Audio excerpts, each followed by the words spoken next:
కలుగును గాక. మన ప్రభువు ప్రియ రక్షకుడైన యేసు ప్రభుల వారు మనందరినీ ప్రేమించి సంరక్షించి ఈ శిలువ ధ్యానాలలో 22వ దినం శిలువ ధ్యానానికి మనందరినీ నడిపించి ఆయనను ఆరాధించి స్తుతించి ఆయన శ్రమానుభవాన్ని వాక్యాన్ని ధ్యానించే భాగ్యాన్ని మనకి ఇచ్చినందుకే మొదటిగా తండ్రి దేవుని కృతజ్ఞతాస్తుతులు చెల్లిస్తున్నాను. ఆయన ఆత్మతో సత్యంతో ఆరాధించడానికి కూడి వచ్చి మీ అందరికీ ప్రభుపేట వందనాలు. అందరికీ వందనాలు. దేవుడు మిమ్మల్ని మీ కుటుంబాలను మెండుగా దీవించి ఆశీర్వదించును గాక. ఈ దినముకి ఏర్పరచబడిన లేఖన భాగాలను మనం చదువుగా విన్నాం. పాత నిబంధన పాఠ్య భాగంగా ఇర్మియా గ్రంథము 38వ అధ్యాయము 6 నుంచి 13 వరకు ఉన్న లేఖన భాగాన్ని, అలాగే సువార్త పాఠ్య భాగంగా మత్తయి సువార్త 25వ అధ్యాయము 31 నుంచి 40 వరకు ఉన్న లేఖన భాగాన్ని, అలాగే ఉత్తర పశ్చిత్ర భాగంగా దావీదు రాసిన కీర్తన 34వ సంకీర్తన మనం చదువుకున్నాం. ఈ లేఖన భాగాల నుంచి ఈరోజు మనం ధ్యానించిన ఉన్న అంశము తరుణములు. తరుణములు అనగా మూమెంట్స్ లేదా ఆపర్చునిటీస్, అంటే మంచి సమయం లేదా మంచి అవకాశం.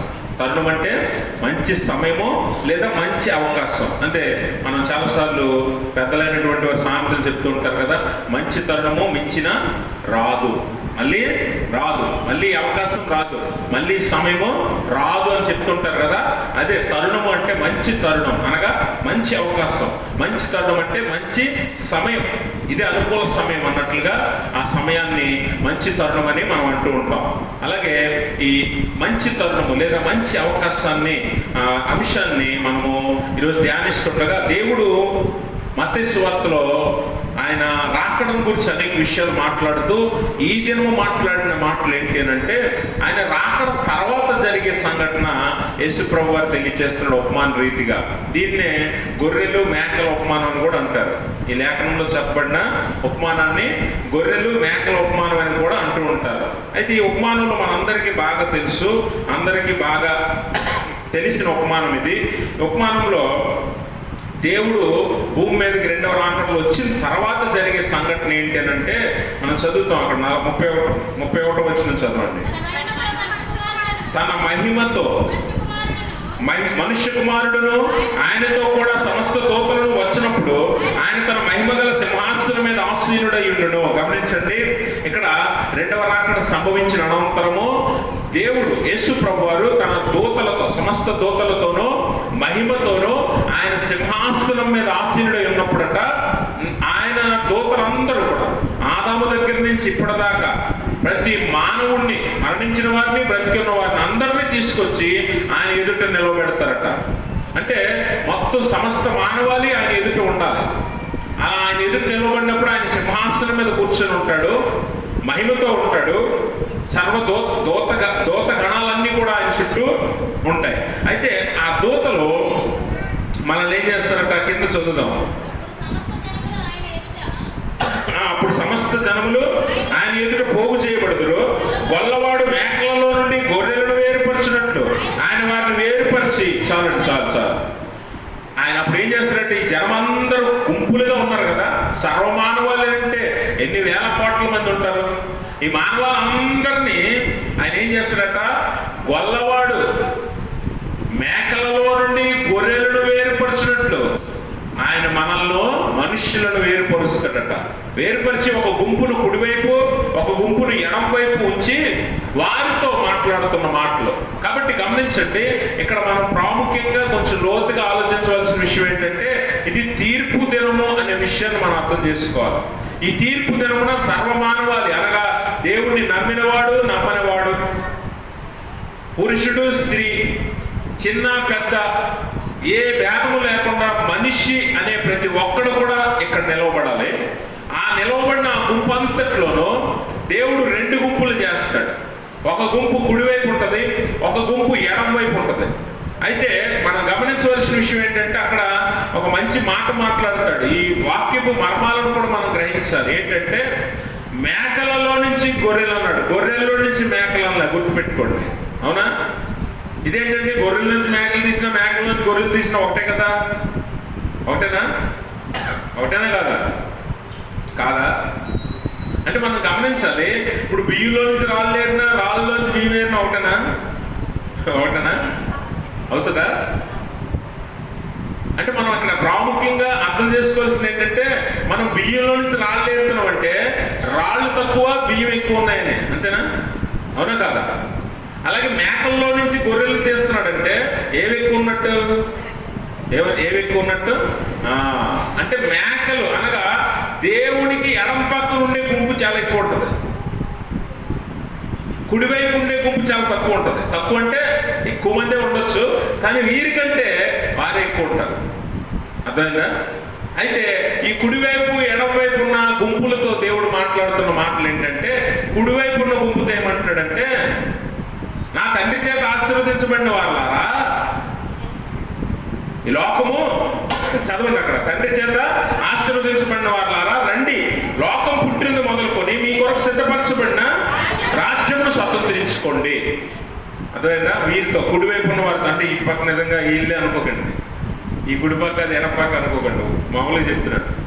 కుడి పక్క ఉన్న వారితో దేవుడు ఏమంటున్నాడంటే, నా తండ్రి చేత ఆశీర్వదించబడిన వాళ్ళారా రండి, లోకము పుట్టక మునుపు మీ కొరకు సిద్ధపరచబడిన రాజ్యమును స్వతంత్రించుకోండి. ఆశీర్వాదం. ఎడం పక్క ఉన్న వారితో ఏమంటున్నాడు చూడండి, కూడా 39, 40 వచ్చు, 40 ఒకటి చదవండి. అప్పుడు ఆయన ఎడమ వైపు నుండి వారిని చూచి శపించబడిన వారులారా, నన్ను విడిచి అపవాదికిని వారి దూతలకును సిద్ధపరచబడిన నిత్యాగ్నిలోనికి పొండి. ఇప్పుడు ఇటు పక్క ఉన్న వారితో ఏమంటున్నాడు, నా తండ్రి సిద్ధపరిచిన రాజ్యంను స్వతంత్రించుకోండి, ఆశీర్వదించబడిన వారులారా. ఈ పక్క ఉన్న వారితో అంటున్నాడు, శపించబడిన వారులారా, మీరు అపవాదికి వారి దూతలకు సిద్ధపరచబడిన నిత్యాగ్నిలోనికి నన్ను వదిలిపోండి అన్నాడు. అంటే ఇటువైపు కుడివైపు ఉన్న వారు అందరూ కూడా దేవుడు మెచ్చిన వారు, దేవుడు ఆశీర్వదించిన వారు. ఎడం పక్క ఉన్న వారు అందరూ కూడా ఎవరు? దేవుడు శపించిన వారు, అపవాదితో కలిసి ఉన్నవారు. అయితే మీరు గమనించాలి, ఇప్పుడు గొర్రెలు ఏం మేలు చేసేయండి, మేకలు ఏ కీడు చేసేయండి అని మనం అడగచ్చు. అంటే గొర్రెలు మేకలు విడదీసినట్టు తీస్తారు కదా, కుడివైపు ఉన్నవారు ఏమేం చేశారు, ఎడం వైపు ఉన్నవారు ఏం తప్పు చేశారు అని అడగచ్చు. అయితే ఇక్కడ వాస్తవం ఏంటంటే, మన జీవితాల్లో ప్రతి ఒక్కరికి కూడా ఏదో ఒక సమయంలో ఏదో ఒక అవకాశం దొరుకుతుంది, ఏదో ఒక అవకాశం దొరుకుతుంది. ఇప్పుడు మనం చదువుకోవాలని ఆశ ఉంది, చదువుకోవడానికి అవకాశం దొరకట్లేదు అనుకోండి, చదువుకోగలమా? అవకాశం లేకుండా, ఆపర్చునిటీ లేకుండా, సమయం లేకుండా, తరుణము రాకుండా మనం అనుకున్నది చేయలేము. అవునా? ఒక పెళ్లి చేయాలి, పెళ్లి చేయడానికి సరైన సమయం రావాలి, తరుణం, అవకాశం రావాలి. ఉద్యోగం కావాలి, ఎవడైనా నీకు అవకాశం ఇవ్వాలి ఉద్యోగం అంటే. అవునా? అంటే ఆపర్చునిటీస్ మనకి ఇవ్వబడాలి. మన జీవితంలో మనం చేయాలనుకున్నది చేయటానికి అవకాశం లేదా సరైన తరుణం, సరైన సమయం మనకు కావాలి. దేవుడు మానవాళ్ళందరినీ ప్రేమించి, మానవాళి అందరూ కూడా దేవుణ్ణి అందుకోలేని పరిస్థితిలో ఉన్నప్పుడు, రోమపత్రిక 3:23 అంటాడు కదా, ఏ వ్యాధి లేదు, అందరూ పాపం చేసి దేవుడు అనుగ్రహించి మహిమను పొందలేకపోతున్నారు. కాబట్టి ఎవడు దేవుడిని అందుకోలేకపోతున్నాడు, ఎవడు దేవుడిని చేరుకోలేకపోతున్నాడు. అలాంటి సందర్భంలో దేవుడు ఒక అవకాశం ఇచ్చాడు మనందరికీ. దేవునికి స్తోత్రం. దేవుడు ఒక అవకాశం ఇచ్చాడు. ఏంటి అవకాశం అంటే, మనం ఎవరూ దేవుడిని చేరుకోలేం కాబట్టి చేరుకునే ఒక అవకాశం ఇచ్చాడు. అది ఎవరి ద్వారా? కుమారుని ద్వారా. అందుకనే తన ప్రియ కుమారుణ్ణి మనకిచ్చి, ఆయన మరణము, శిలువ మరణము ద్వారా మనందరికీ రక్షణలోనికి వెళ్ళే ఒక మహా అవకాశాన్ని, సదావకాశాన్ని, మంచి తరుణాన్ని దేవుడు మనకిచ్చాడు. ఇప్పుడు ఎవడైతే ఆయన అంగీకరిస్తాడో, ఎవడైతే ఆయన ఎద్దుకు వస్తాడో, ఎవడైతే ఆయన చెప్పినట్లు మాదిరి కలిగి జీవిస్తాడో, వాడు రక్షణలోనికి ప్రవేశిస్తాడు. ఈ అవకాశాన్ని అందరికీ, it is open to all, it is open to all, అందరికీ ఇవ్వబడింది, సర్వమానవాళికి. ఇక్కడ మీరు గమనించారు. అందుకే ఈ ఉపమానంలో అంత్యకాల తీర్పును దేవుడు తెలియజేస్తున్నాడు. మేకలు, గొర్రెలు, మేకల్లో నుంచి గొర్రెలు వేరుపరిచాడు. అంటే అందరూ ఈ అవకాశాన్ని వినియోగించుకోరు, అది గుర్తుపెట్టుకోండి. అందరి అవకాశాన్ని వినియోగించుకోరు. ఒకవేళ అందరూ వినియోగించుకుంటే అందరినీ పరలోకంలో తీసుకుని వెళ్తానని చెప్తాడు కదా దేవుడు. అవునా? అందరినీ పరలోకానికి తీసుకుని వెళ్తానంటాడు. కానీ ఇక్కడ అందరూ దేవుని అవకాశాన్ని వినియోగించుకోలేదు. ఎక్కువ మంది పోగొట్టుకున్న వారే ఉన్నారు, ఎక్కువ మంది పోగొట్టుకున్న వారే ఉన్నారు. అందుకనే అవకాశాలు అందరికీ సమానంగా ఇవ్వబడ్డాయి, కానీ సద్వినియోగం చేసుకున్న వారే ఆశీర్వదించబడిన వారు. సద్వినియోగం చేసుకోలేనటువంటి వారు, నిర్లక్ష్యం చేసిన వారు శపించబడిన వారు అనే విషయాన్ని మనం గమనించాలి. అందుకనే ఈ పక్క ఎందుకు ఆశీర్వదించబడ్డారు, ఆ పక్క వారు ఎందుకు శపించబడ్డారంటే ఈ పక్క వారికి ఆ పక్క వారికి సమాన అవకాశాలు, సమాన తరుణాలు వచ్చాయి, కానీ వారు ఎలా వినియోగించుకున్నారన్న దాన్ని బట్టే వారు దీవించబడిన వారా శపించబడిన వారా అనేది దేవుడు నిర్ణయించాడు. కాబట్టి మీరు గమనించండి, నాకు కింద అంటాడు కుడివైపు ఉన్న వారితో అంటున్నాడు, చూడండి, కుడివైపు ఉన్న వారితో నా తండ్రి చేత ఆశీర్వదించబడిన వారులారా రండి, లోకం పుట్టిన మొదలుకొని మీ కొరకు సిద్ధపరచబడిన రాజ్యము స్వతంత్రించుకోండి.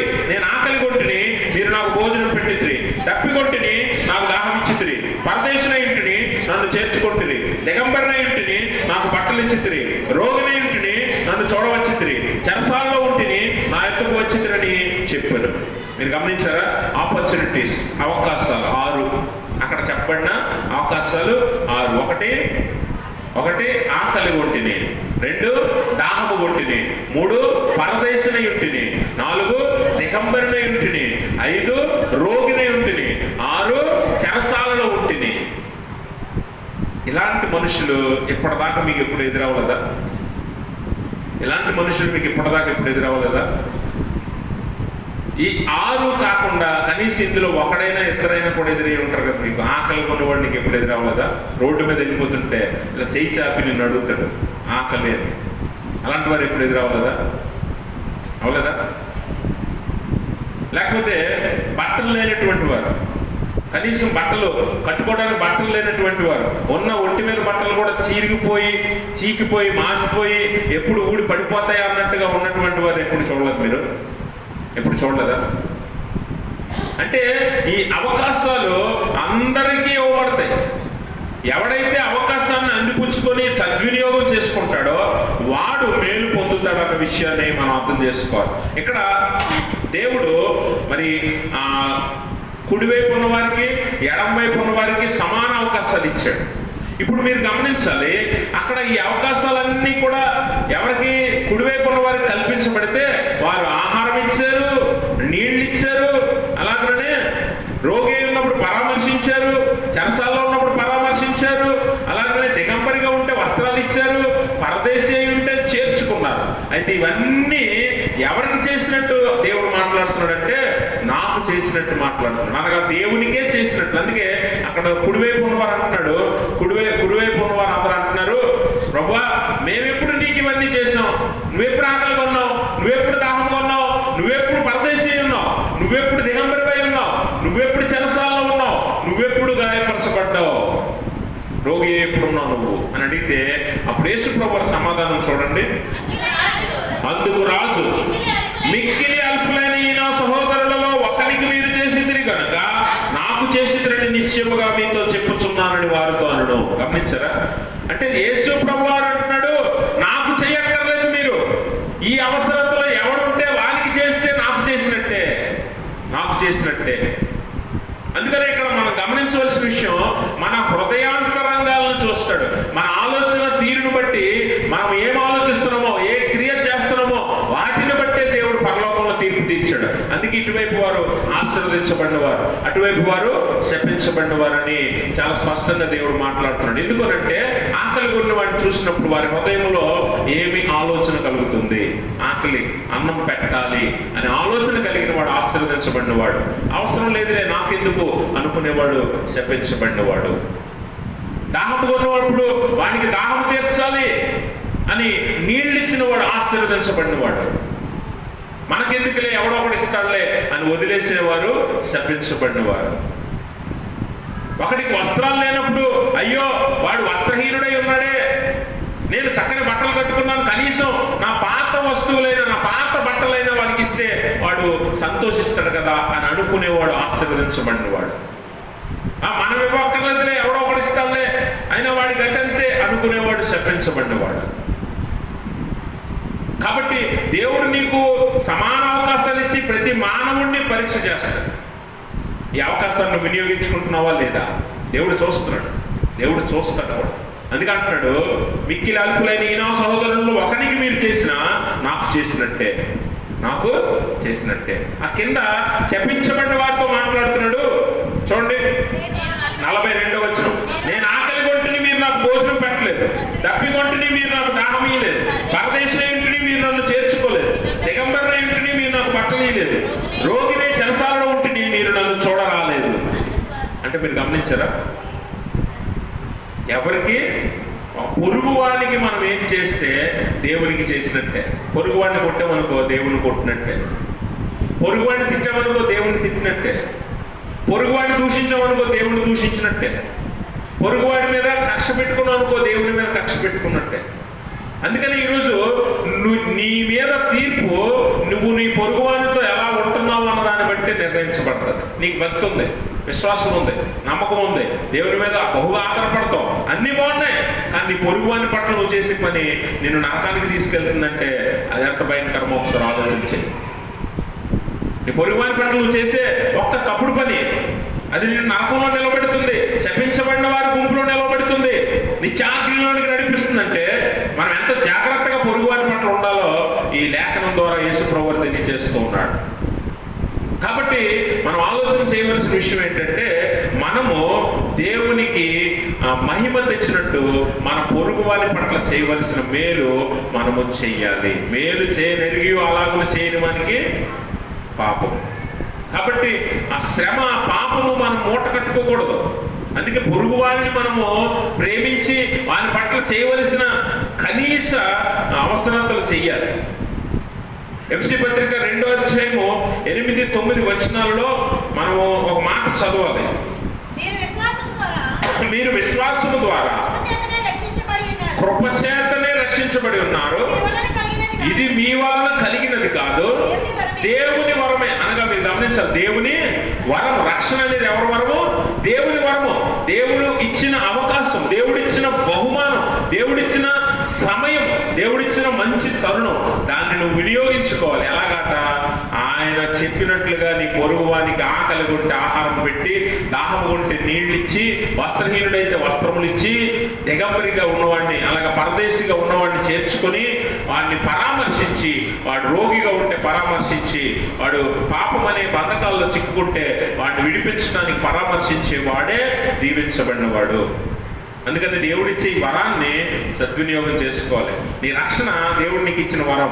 దాన్ని నీ పొరుగువానితో నువ్వు తప్పుగా వ్యవహరించి, తప్పుగా ప్రవర్తించి నీ రక్షణ నువ్వు పోగొట్టుకుంటే అది ఎంత దౌర్భాగ్యమో మనం అర్థం చేసుకోవాలి. అందుకనే పొరుగువాని పట్ల మనం చేయగలిగింది ఖచ్చితంగా చెయ్యాలి. ఎందుకంటే దేవుడట పేదల పక్షపాతి. దేవుడు పేదల పక్షపాతి. అందుకే పేదలతో ఆయన ఉంటాడు. పేదల పక్షపాతి ఆయన. అందుకే చదువుకున్న ఉత్తర పరిచిత్ర భాగంలో 34వ సంకీర్తనలో ఒక చక్కని మాటను మనం చూడొచ్చు. విరిగి నలిగిన యెహోవా ఆసన్నుడు, నలిగిన మనస్సు గలవారిని ఆయన రక్షించును. గమనించండి, విరిగి నలిగిన వారు అనగా బలహీనంగా ఉన్నవారు, ఆత్మీయంగా కానీ శారీరకంగా కానీ పేదలుగా ఉన్నటువంటి వారికి దేవుడు సమీపంగా ఉంటాడు. అట్టి వారిని ఆదుకోవడానికి, రక్షించడానికి దేవుడు ఎల్లప్పుడూ సిద్ధంగా ఉంటాడు. ఆయన పేదల పక్షపాతి. అట్టి వారికి నువ్వు చేస్తే ఖచ్చితంగా నువ్వు మేలు పొందిన వాడు అవుతావు, ఆశీర్వదించబడిన గుంపులో నువ్వు ఉంటావు. అందుకనే వారి పక్షం మనం చేయాలంట. అందుకే యాకోబు భక్తుడు ఒక చక్కని మాట మాట్లాడతాడు. యాకోబు భక్తుడు అంటాడు, 2వ అధ్యాయము యాకోబు పత్రిక 2వ అధ్యాయము 14వ వచనం చదువుతాం. నా సహోదరులారా, క్రియలు లేనప్పుడు ఎవడైనను తనకు విశ్వాసము కలదని చెప్పిన ఎడల ఏమి ప్రయోజనము? అట్టి విశ్వాసం అతన్ని రక్షింపగలదా? సహోదరుడైనను సహోదరి అయినను దిగంబరులై ఆనాటికి భోజనం లేక ఉన్నప్పుడు మీలో ఎవడైనను శరీరమునకు కావలసిన వాటిని ఇయ్యక సమాధానముగా వెలుడి, చలి కాచుకొనుడి, తృప్తి పొందురని చెప్పిన ఎడల ఏం ప్రయోజనము? అలాగే విశ్వాసం క్రియలు లేనిదైతే అది ఒట్టిగా ఉండి మృతమగును. గమనించారా? యాకోబు భక్తుడు అంటాడు, నీ పొరుగువాడు అవసరత ఉన్నప్పుడు, దిగంబరిగా ఉన్నప్పుడు, ఆకలిగా ఉన్నప్పుడు ఆహారం ఇక శరీరానికి అవసరమైనవి ఇయ్యక సమాధానంగా వెళ్ళు, చలి కాచుకొనుకో, తృప్తిగా ఉండు అని చెప్తే ఏమైనా లాభం ఉందా? ఏమండి, ఏమైనా లాభం ఉందా? ఇప్పుడు మనకే ఏదైనా అవసరమైంది, శారీరక అవసరమైనప్పుడు మన దగ్గరికి ఎవరైనా వచ్చి అవసరం కోసం అడిగినప్పుడు మనము ఏం పర్వాలేదులే, నీకు అన్ని మంచి జరుగుతాయి, దేవుడు నీకు చూసుకుంటాడు, దేవుడు నీకు తోడుంటాడని చెప్తే ఏమైనా ఉపయోగం ఉంటుందా? ఏమండి చెప్పండి మీరే. ఎందుకంటే మనము విశ్వాసము కలిగి ఉంటే సరిపోదట, దానికి తగిన క్రియలు కూడా చెయ్యాలి. అందుకనే మనం చేయగలిగిన మేలు తప్పక చెయ్యాలి. అలా చేయకపోతే మన విశ్వాసం మృతమైపోద్దట. మృతమైపోయిన విశ్వాసంతో దేవుడిని చూడగలమా? దేవుడిని చేరగలమా? అందుకనే శపించబడిన వారి గుంపులో వారందరూ ఇలాంటి వారే. అందుకే దేవుడిచ్చిన ఆ అవకాశాన్ని, తరుణాన్ని మనం సద్వినియోగం చేసుకోవాలి. ఎందుకంటే మన విశ్వాసం పాడవకూడదు, మన విశ్వాసం మృతమవ్వకూడదు కదా. అందుకని మన విశ్వాసానికి తగిన కార్యాలు మనం చేస్తే విశ్వాసము అలాగే క్రియలు రెండు ఉన్నప్పుడు దేవుని ఎదుట మనము దీవించబడిన వారి గుంపులో ఉంటాం. ఒకవేళ అలా కాదు, నా విశ్వాసం నాదే, నా భక్తి నాదే, నా జీవితం నాదే, నా కుటుంబం నాదే, నాకు ఎవరి గురించి అవసరం లేదు అని నువ్వు అనుకుంటే ఖచ్చితంగా నీ క్రియలు లేని విశ్వాసం దేవుని ఎదుట మృతమైపోద్ది. అందుకే నువ్వు చేయవలసింది తప్పక చెయ్యాలి. మనం గమనించాలి, దేవుడిచ్చిన అవకాశాలను పోగొట్టుకుంటే కొన్నిసార్లు మనం భ్రష్టత్వంలోకి వెళ్ళిపోతాం. ఏసావును మనం చూస్తాం. ఏసావు ఒక్క పూట కూటి కొరకు తన జ్యేష్ఠత్వపు హక్కును అమ్మేసుకున్నాడు. తర్వాత ఏం చేశాడట? ఆశీర్వాదం వెతకోరాడు. హెబ్రీ పత్రిక 11వ అధ్యాయము 12వ అధ్యాయము 17వ వచనం. ఏసావు తర్వాత ఆశీర్వాదము పొందగోరి కన్నీళ్లు విడచుచు దానికోసము శ్రద్ధతో వెతికినను మారు మనసు పొంద అవకాశము చూసారా? ఆపర్చునిటీ లేదు. ఇంకా there is no opportunity to get blessing. అంటే ఆశీర్వాదం పొందడానికి అవకాశం లేదు. ఇంకా అది పోగొట్టుకున్నాడు ఎప్పుడో. అందుకే అవకాశాలు ఎప్పుడో అన్నిసార్లు రావు. అవునా? అన్నిసార్లు మనకు దొరకవు అవకాశం. అవునా కాదా? అవకాశం ఉన్నప్పుడే దాన్ని వినియోగించుకోవాలి. అవకాశం పోతే నువ్వు ఎంత వెతికినా దొరకదు. ఇదిగో ఏసావు ముందు అవకాశం ఉన్నప్పుడు జ్యేష్ఠత్వ హక్కును అమ్మేసుకున్నాడు. అవకాశం పోయిన తర్వాత దానికోసం వెతుకుతున్నాడు, ఆశీర్వాదం కోసం వెతుకుతుంటే పొందని అవకాశం దొరకల. దేవుడి చేత విసర్జించబడ్డాడు, భ్రష్టుడయ్యాడు అని దేవుని వాక్యము తెలియజేస్తూ ఉంది. అవకాశము నీకు దేవుడు ఇంతకాలం ఇచ్చాడు, ఇంకా నీకు ఇస్తూనే ఉన్నాడు. అవకాశాన్ని సద్వినియోగం చేసుకో, అవకాశాన్ని ఉపయోగించుకో. నీకు మేలు కలిగినట్లు, ఆశీర్వాదం కలిగినట్లు, దేవుడు ప్రేమించిన గుంపులో ఉంటున్నట్లు ఈ అవకాశాలను సద్వినియోగం చేసుకోవాలి. ఒకవేళ అలా చేసుకోకపోతే మనము శపించబడిన వారముగా ఉండిపోతామేమో అని దేవుని వాక్యం మరలా, ఈ ఉపమానం మనకు మరలా జ్ఞాపకం చేస్తుంది. అంటే ఒకసారి ఆలోచన చేయండి, మన భక్తిని బట్టే మనం పరలోకం వెళ్తాం. పొరుగువారి పట్ల మనం చేసే క్రియలను బట్టి కూడా పరలోకం మనం వెళ్తాం. వెళ్ళాలా వద్దా అనేది నిర్ణయించేవి అవే క్రియలే. మనకి ఎంత భక్తి అయినా ఉండొచ్చు, నువ్వు గంటలు, 2 గంటలు, 3 గంటలు ప్రార్థనలు చేసేవచ్చు, మోకరించి ఆరాధనలో తప్పక నువ్వు ఉండొచ్చు, అన్నీ చేయొచ్చు. కానీ బయట క్రియలు లేకపోతే ఇక్కడ నువ్వు చూపించిన భక్తి, విశ్వాసం వ్యర్థమైపోతాయి. బయట క్రియలు కనిపించాలి. ఆ క్రియలు లేకపోతే నీ విశ్వాసం అంతా కూడా వృధా ప్రయాస అవుతుందని ఈ లేఖనంలో దేవుడు మనకి జ్ఞాపకం చేస్తున్నాడు. కాబట్టి నీ పొరుగువాడు ఎవడైనా సరే నీకు కనిపించినప్పుడు, వాడు అవసరతలో ఉన్నాడని తెలిసినప్పుడు, నీ సహాయం కోరినప్పుడు, చెయ్యగలిగను అని నీకు తెలిసినప్పుడు తప్పక నువ్వు చెయ్యాలి.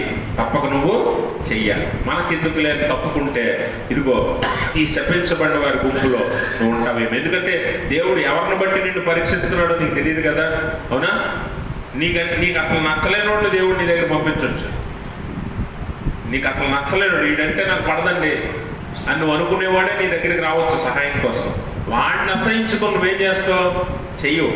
అది నీకు పరలోకంలో తీర్పులో నిలబెడుతుంది. అది గుర్తుపెట్టుకో. అందుకనే ఎలాంటి వాడైనా మనం ప్రేమించమని దేవుని వాక్యము చెప్తుంది. ఎలాంటి వాడైనా మనము ప్రేమించాలని దేవుని వాక్యం చెప్తుంది. ఆ సహాయం చేయకపోవడం దేవుడు నిన్ను పరీక్షిస్తున్నాడు అని గుర్తుపెట్టుకో. దేవుడు నిన్ను పరీక్షకి గురి చేశాడు. ఆ విశ్వాస పరీక్షలో నువ్వు నెగ్గితే విశ్వాసంతో పాటు క్రియలు ఉన్నవాడు అవుతావు, క్రియలు ఉన్నదాని అవుతావు. ఒకవేళ ఆ విశ్వాస పరీక్షలో నువ్వు ఓడిపోతే విశ్వాసం ఉంది కానీ క్రియలు లేవు. అందుకనే మనం ఆలోచన చేయాలి, మనల్ని దేవుడు ఏ రీతిగా ఎవరి ద్వారా పరీక్ష చేస్తాడో మనకు తెలియదు. అందుకే తప్పక మనం చేయగలిగిన మేలు చేయాలి, చేయగలిగిన సహాయము మనం చెయ్యాలి. మనకి ఎవరైనా ఎదురైనప్పుడు అవసరతలు అక్కర్లో ఉన్న వారి పట్ల మనము ఎలాగా ప్రవర్తించాలన్న విషయాన్ని ఈ లేఖనము మనకి నేర్పుతుంది. మొట్టమొదటిగా మనం ఏం చేయాలట, మనము ఏదైతే మనము ఇతరులు మనకు చేయాలని కోరుకుంటారో అది మొదట మనమే చేయాలట. దీన్నే golden rule of the Bible అంటాం. Golden rule of the Bible. మత్తయి సువార్త 7:12 అంటాడు కదా, ఇతరులు మీకు ఏమి చేయకూడదరో, మనుష్యులు మీకు ఏమి చేయకూడదురో అలాగనే మీరును వారికి చేయండి. ఇప్పుడు ఇందాక చెప్పానే, మీకు బాగా ఆకలేస్తుంది, అన్నం లేదు, ఇంట్లో ఏమీ లేదు తినడానికి. అప్పుడు మీకు ఏమనిపిస్తుంది? ఎవడైనా వచ్చి నాకు అన్నం పెడితే బాగుంది అనిపిస్తుందా లేదా? చెప్పండి, ఇటువైపు చూడండి. ఎవడైనా వచ్చి అన్నం పెడితే బాగుంది అనిపిస్తుందా లేదా? ఇప్పుడు ఎవరికైనా అలాగ అనిపిస్తే నిన్నదే చేయమంటున్నాడు. అర్థమైందా?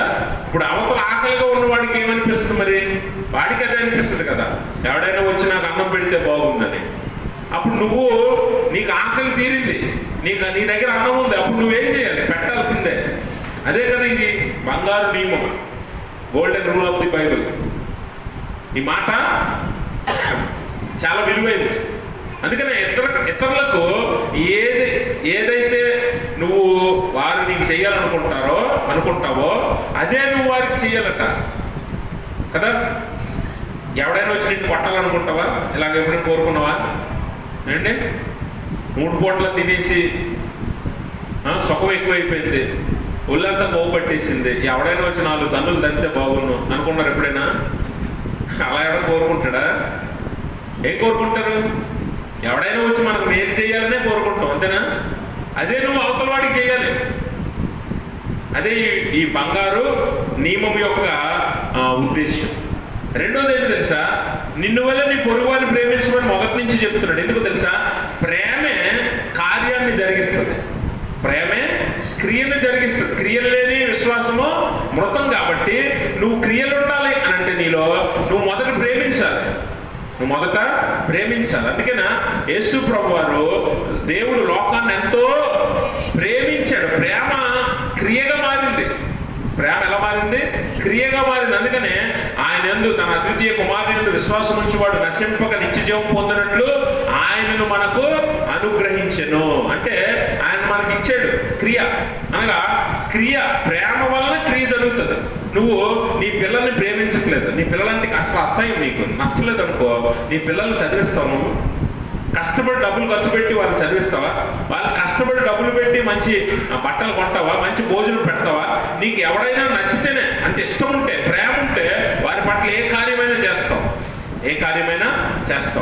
అలాగా ప్రేమ అనేది నీ దగ్గర ఉండాలి. క్రియ కనిపించాలంటే ప్రేమ ఉండాలి. అందుకే నిన్ను వల్ల నీ పొరుగువాడిని ప్రేమించాలి. అవతల వాడిని నువ్వు ప్రేమిస్తే వాడు ఆకలిగా ఉన్నాడా, దాహముగా ఉన్నాడా, బట్టలు ఉన్నాయా, వాడి అవసరతలు అక్కర్లు కూడా నువ్వు చూస్తావు. వాడు నిన్ను అడిగినప్పుడు అడగకపోయినా వాడు అవసరం తెలిసి ఖచ్చితంగా సహాయం చేస్తావు. అలా చేసిన వారే ఇటువైపు ఆశీర్వదించబడిన వారు. వారికి తెలియదు, చేసి మర్చిపోయారు. అందుకనే వారు అడుగుతున్నారు, ప్రభువా నువ్వెప్పుడు ఆకలిగా ఉన్నావు, నువ్వెప్పుడు దాహంగా ఉన్నావు, నువ్వెప్పుడు దిగంబరిగా ఉన్నావు, నిన్నెప్పుడు మేము చేర్చుకున్నాం, నిన్నెప్పుడు మేము పరామర్శించామని అంటున్నారు. వారు చేయవలసింది చేసి మర్చిపోయారు. కానీ అటువైపు ఉన్నవారు మనకెందుకులు అనుకున్నారు. చూడండి, స్వార్థపూరితమైన బతుకది. అందుకనే విశ్వాసం, మన భక్తి, మన విశ్వాసం, మన ఇల్లు, మన పిల్లలు, మన కుటుంబం అనుకుంటే అది క్రైస్తవ్యం కానే కాదు. అట్టి వారు శపించబడిన వారిని ఆ గుంపులో ఉండవలసి ఉంటుంది. అందుకే మొట్టమొదటి నువ్వేం చేయాలి? అవతల వారికి ఏం చేయాలనుకుంటున్నారో, ఏ మేలు చేయాలనుకుంటున్నారో ఆ మేలు నువ్వు అవతల వారికి చేయాలి. రెండోది, నిన్ను వల్ల నీ పొరుగు వారిని ప్రేమించాలి. నువ్వు ప్రేమిస్తేనే కార్యం చేయగలుగుతావు. ప్రేమే క్రియకు మూలం. అలాగే ఇంకొక విషయం ఏంటంటే, నువ్వేం చేయాలట? నీ పొరుగు వాళ్ళు ఎలాంటి వాడైనా సరే వాడిని నీకంటే గొప్పవానిగా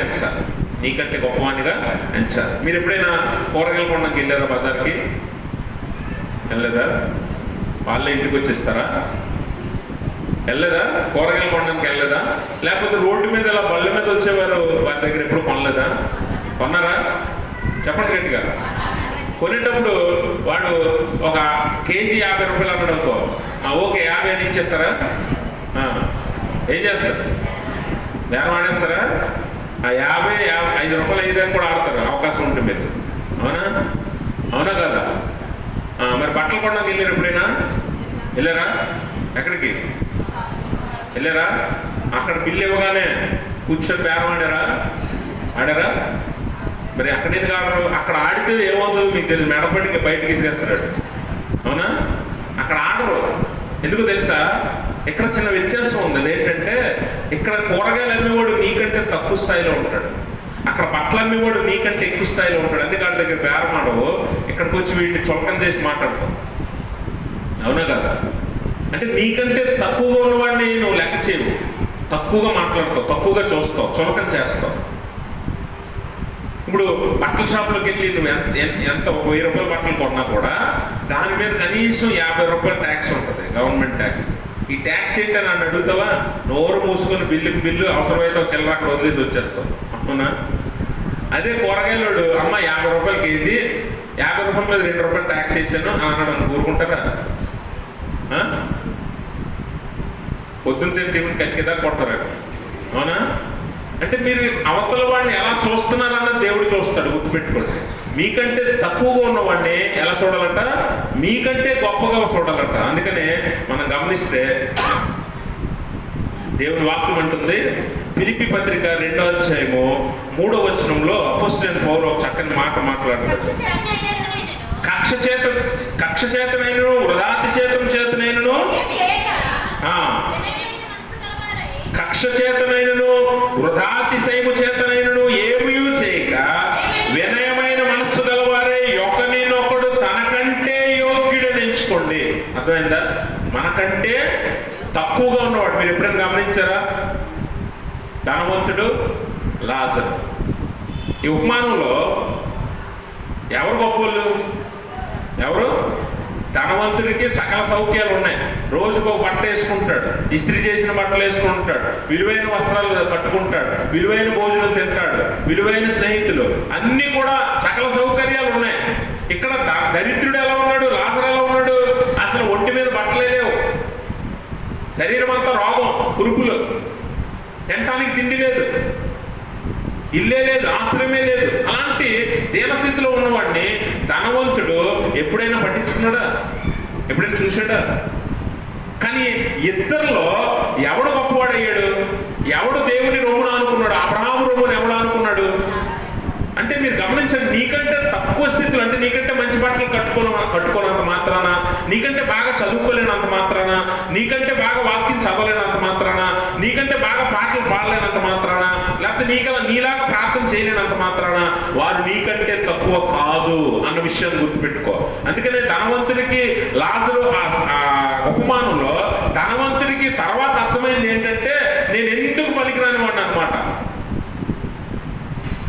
నేను అసలు కనీసం కన్నెత్తి కూడా చూడని ఈ దరిద్రుడైన లాజరే గొప్పవాడు దేవుని దృష్టిలో.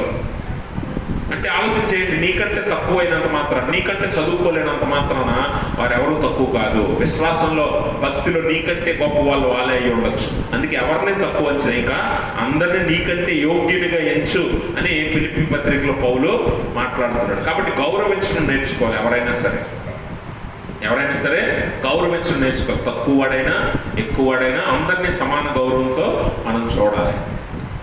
తర్వాత అందరి పట్ల దయ, క్షమ, కరుణ కలిగి ఉండాలి. క్రైస్తవ్యం అంటే ఇదే, దయ, క్షమ, కరుణ. ఈ 3 క్రైస్తవ్యానికి నిదర్శనాలు. ఈ 3 లేకపోతే క్రైస్తవ్యం కాదు. ఈ 3 లేకపోతే క్రైస్తవ్యం కాదు. యేసు ప్రభువారు మన మీద దయ చూపించాడు, మన మీద కనికరపడ్డాడు, మనల్ని క్షమించాడు. అందుకే దేవుని వాక్యం అంటది, అపోస్తలుడు పౌలు అంటాడు, మనము నీతిమంతుని కొరకు ఒకడు చనిపోవటం అరుదు, అట్టిది మనం ఇంకనూ పాపులమై ఉండగా క్రీస్తు మన కొరకు యుక్త కాలమున చనిపోయాడు. అసలు ఎవరి కోసం ఎవరు చనిపోతారు చెప్పండి? మనం ఇంకా మారు మనసు కూడా పొందలేదట. అంటే మనల్ని క్షమించి మన కోసం ప్రాణం పెట్టాడు, యుక్త కాలమున చనిపోయాడు. నీతిమంతుని కోసం ఎవడు ప్రాణం పెట్టడు. అలాంటిది విశ్వాసులు మనము పాపులమై క్రీస్తు మన కొరకు యుక్త కాలమున చనిపోయాడు. అంటే క్షమించాడు మనందరినీ క్షమించాడు, మన పట్ల దయ చూపించాడు, కరుణ చూపించాడు, మనందరి పట్ల కనికరాన్ని చూపించాడు. ఈ మూడు నీలో ఉండాలి ఖచ్చితంగా. ఈ మూడు గుణాలు నీలో లేకపోతే నువ్వు విశ్వాసమే కాదు, అసలు క్రైస్తవుడివే కాదు. ఎఫ్ఎస్సీ పత్రిక 4వ అధ్యాయము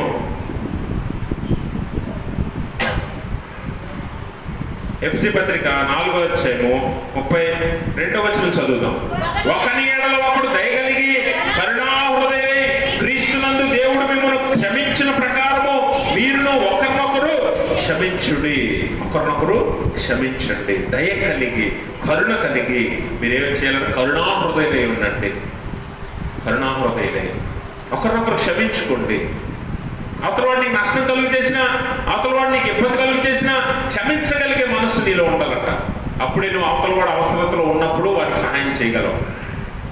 నిన్ను ఇబ్బంది పెట్టినంతకాలం ఇబ్బంది పెట్టి ఉండొచ్చు, ఒకరోజు వాడు దీనస్థితిలో ఉండొచ్చు, వాడి తప్పు వాడు తెలుసుకొని ఉండొచ్చు. కానీ నువ్వు వాడి మీద కరుణ క్షమ లేకపోతే వాడికి సహాయం చేయవు. అలాంటి టైంలో వీడు నాకు ఇలా చేశాడు అనే గుర్తుండిపోద్ది. దానివల్ల నువ్వు సహాయం చేయలేకపోవచ్చు. నువ్వు అలా చేయలేకపోవడం వల్ల దేవుని ఎదుట శపించబడిన వారి గుంపులో ఉండిపోవచ్చు. ఏమంటే నీ తప్పు వల్ల నీ రక్షణ పోగొట్టుకుంటే ఒకలా ఉంటుంది. పక్కోడి వల్ల నీ రక్షణ పోద్దంటే అది ఎంత దౌర్జన్యం చూడండి, అంటే ఎంత దౌర్భాగ్యమో చూడండి. కాబట్టి పక్కవాడి వల్ల కూడా నీ రక్షణకు ప్రమాదమే. అందుకనే అందరి పట్ల క్షమ, దయ, కరుణ కలిగి జీవించాలి.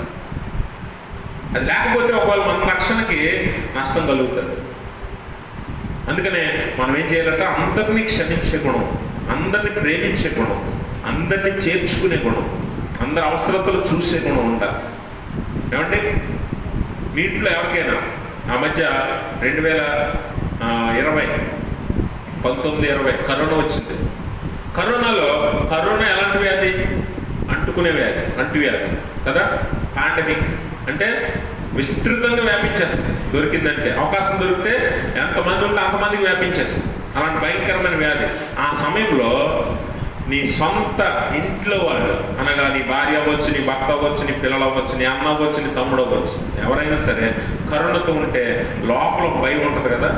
ఉంటుందా లేదా? కొంతమంది అయితే దూరంగా వెళ్ళిపోతారు, కొంతమంది అయితే ఆ గది పక్కకు కూడా వెళ్ళరు, వెళ్ళలేదు. అవునా? అలాంటి వ్యాధి ఏదైనా ఉంటే మరి వెళ్ళి మనం వాళ్ళకి సఫరీలు చేయగలమా? మదర్ తెరీసా కుష్ఠరోగం కూడా అంటువ్యాధి, తెలుసా?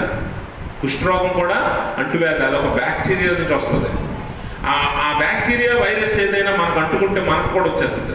అందుకే కుష్ఠరోగులు ఆ కాలంలో, ఇప్పుడంటే మిషనరీస్ వచ్చాయి, లెప్రసీ మిషన్ అని కొన్ని హాస్పిటల్స్ వచ్చాయి కాబట్టి పర్వాలేదు అనుకో. కానీ ఒక కాలంలో అయితే ఆ వ్యాధి వస్తే ఊరి చివరి వదిలేసేవారు మనుషులు, వారి దగ్గరికి ఎవడు వెళ్ళేవాడు కాదు. అలాంటి వారిని మదర్ తెరీసా తీసుకొచ్చి తన ఆశ్రమంలో పెట్టి వారి గాయాలని వట్టి చేతులతో కడిగేది. ఒకరోజు ఒక రిపోర్టరు ఆమెను ఇంటర్వ్యూ చేయడానికి వెళ్ళాడు. బయట కూర్చున్నాడు చాలాసేపు. ఆమె రావట్లా చాలాసేపు అయింది. మదర్ తెరీసా ఏదండి నేనంటే లోపల ఉన్నారంటే వస్తారంటే కూర్చున్నాను. గంట అయింది, 2 గంటలు 3 గంటలు రాలా. ఈయన కోపం వచ్చి, ఎంత పెద్ద టీవీ ఛానల్ రిపోర్టర్ నేను వచ్చానని తెలిసినా కూడా ఆవిడ ఎందుకు రాదు, ఆవిడ అంత పోరా అని చెప్పి లోపలికి వెళ్ళి చూస్తే ఆవిడ ఆ కుష్ఠరోగి యొక్క కాళ్ళు చేతుల్లో పెట్టుకొని కడుగుతుంది. అది చూసి రిపోర్టర్ కళ్ళని నీరు పెట్టుకున్నాడు. ఎంత ప్రేమ, ఇలాంటి ప్రేమ మనుషుల్లో ఉంటుందా అని ఆశ్చర్యపోయాడు రిపోర్టర్. ఆ తర్వాత ఆమెను అడిగాడు, ఎలాగ మీరు అలా చేయగలుగుతున్నారు? ఒక వ్యక్తి యొక్క కుష్ఠరోగం యొక్క గాయాలను మీరు ఎలా కడగలుగుతున్నారంటే ఆమె ఏం చెప్పింది తెలుసా మదర్ తెరీసా? ఆ గాయాల్లో క్రీస్తు మనందరి కొరకు శిలువ మీద పొందిన గాయాలు కనిపిస్తాయి నాకు. అలాగే ఆ వ్యక్తిలో నాకు క్రీస్తు కనిపిస్తాడు. అందుకే నేను ప్రేమించగలుగుతున్నాను, అందుకే నేను ఆ గాయాలు నా సొంత బిడ్డకు చేసినట్టుగా కడగలుగుతున్నాను. అంటే అవతల వాడిని ఎంత ప్రేమిస్తే అలా కడగుతారు చెప్పండి. తల్లులు, నాన్నలు, అన్నలు, తమ్ముళ్ళు మనకు రోగం వస్తే దూరంగా వెళ్ళిపోయేవారు ఉన్నారు, చాలామంది ఉన్నారా? చాలామంది ఉన్నారు. అలాంటిది మదర్ తెరీసా ఎంత క్రీస్తు ప్రేమను కలిగి ఉంటే ఆ ఆదును ప్రేమించగలదు. ముక్కు ముఖం ఎవడో తెలియదు. వాళ్ళ ఇంట్లో వాళ్ళు కుష్ఠరోగం వచ్చిందని వదిలేసిన వారిని తెచ్చి తన ఆశ్రమంలో పెట్టుకొని కడిగేది. ప్రేమ అంటే అది, మేలు చేయటం అంటే అది. ఇదిగో ఈ ఆశీర్వదించబడిన గుంపు వారు ఉన్నారే, వారు ఇలాంటి ప్రేమతో జీవించిన వారు. అవతల వాడి అక్కర్లు చూసిన వారు, వాడు ఆకలి ఉన్నప్పుడు అన్నం పెట్టిన వారు, దాహం ఉన్నప్పుడు నీళ్ళు ఇచ్చిన వారు, పరదేశులై ఉంటే చేర్చుకున్నవారు, ఎవడు పట్టించుకోకపోతే తన ఇంట్లో పెట్టుకున్నవారు, తెగంబరిగా ఉంటే వస్త్రాలు ఇచ్చిన వారు, గాయాలుంటే కడిగిన వారు. మంచి సమరయుడు. అవతల వాడు దెబ్బలు తిన్నవాడు ఎవడో తెలియదు, కానీ వాడి గాయాలు కడిగాడు. వాడిని బాగోగులు చూసాడు, వాడిని బాగోగులు చూసాడు. నువ్వు పొరుగువాడి పట్ల ఏం చేస్తావో అదే నిన్ను పరలోకంలో నిలబెడుతుంది. చదువుకున్న పాత నిబంధనలో మనం చూసినట్లయితే ఇర్మియా గ్రంథంలో ఇర్మియాను ఒక భయంకరమైన గోతిలో పడేస్తారు.